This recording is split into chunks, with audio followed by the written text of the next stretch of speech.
Hello guys, this is my life in UAE. Gising ako ng 8 o'clock dito. Tapos pasok ako ng 8:30. And then, matatapos yung work ko na 10:30 p.m. or 11. Kapag Ramadan naman, natatapos yung work ko ng 1 a.m. to 2 a.m.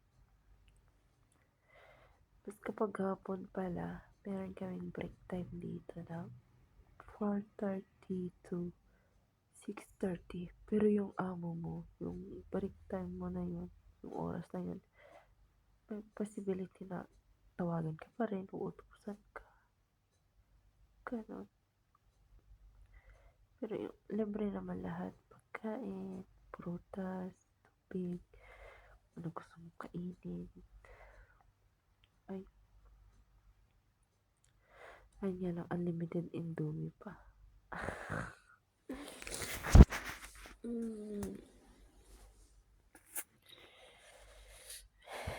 Maganda magtrabaho dito sa sa UAE dun sa labas. Yung starting na sahod 2,000 to 3K.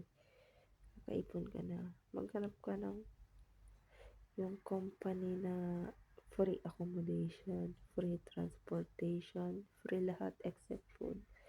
Meron akong alam na agency pero ayaw kong i-recommend sa inyo kasi hindi ko pa naman na-try. Kita ko lang sa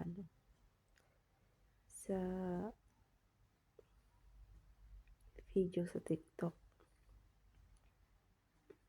Alay mo may mga agency rin na kinukuha ka tapos itatapon ka sa ibang bansa. Diba? Meron akong nabalitaan ganun. Yung nag-aalok sila ng cash assistance 30,000 tapos pagdating dito sa UAE tatapon ka sa ibang bansa sa Lebanon, ganun. Hindi dito. Ayun lang guys. Maliligo na ako.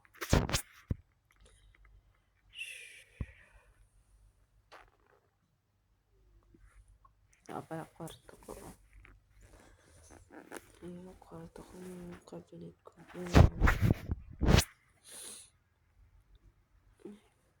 Mutak pala ako eh.